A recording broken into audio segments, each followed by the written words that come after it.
कहानी का शीर्षक है गुलाबी सर्दी। दिवाली की बात की हल्की गुलाबी सर्दी अपनी दस्तक देने ही वाली थी। तभी सासू माँ के अपने गर्म शॉल स्वेटर अलमारी से आज़ाद होकर आज धूप सेक रहे थे। हफ्ते भर से लगातार वे सबको एहतियात देने में लगी थी। गर्म कपड़ों को धूप दिखा दो, रजाइयाँ निकाल लो, न जाने ये गुलाबी सर्दी कब सुर्ख हो जाए। हर बात पर उन्हें जल्दी रहती। हम सब यही सोचकर उनकी बात को अक्सर टाल देते। और अभी तो दिवाली गई थी। घर पर सभी दिवाली की थकान से चूर थे। सबको लंबी छुट्टी के बाद अपने रूटीन पर आना था। सबकी तरह मैं भी रोज़ उनकी बात को टालती रहती। मैं उन्हें अक्सर यह कहकर ऑफिस निकल जाती, माँ जी कल दिखा दूंगी धूप, आज लेट हो रही हूँ, सॉरी।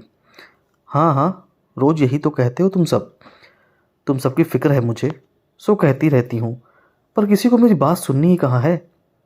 तुम लोगों की पीढ़ी को तो प्यास लगने पर ही कुआं खोदने की आदत है। मैं ही फालतू में टर टर करती रहती हूँ।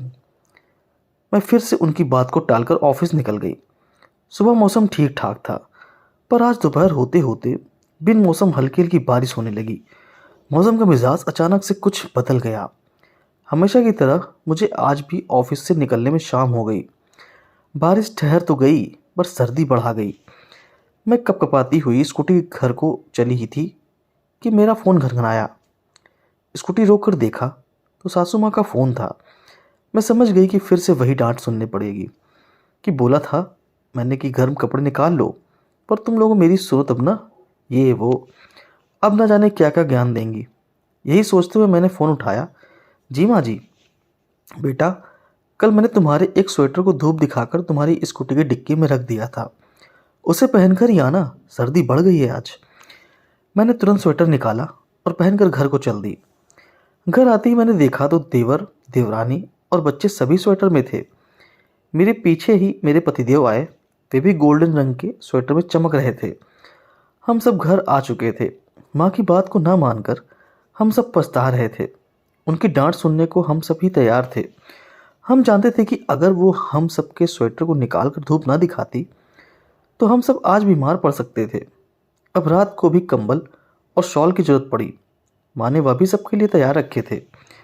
सब रात गहराते ही अपने अपने कमरों में जाकर सो गए। मैं तभी माँ जी कमरे में गई और गीता पढ़ती हुई सासू माँ पर नया गुलाबी शॉल डाल दिया, जो मैंने उनके लिए आज ही खरीदा था। माँ जी, आप अपनी टर्टर कभी भी बंद मत करना। आप हो तो ज़िंदगी हल्की हल्की गुलाबी सर्दी सी लगती है। आपके होते हुए कोई भी मौसम सुर्ख हो ही नहीं सकता। यह कहते हुए मैं कसकर उनके गले लग गई।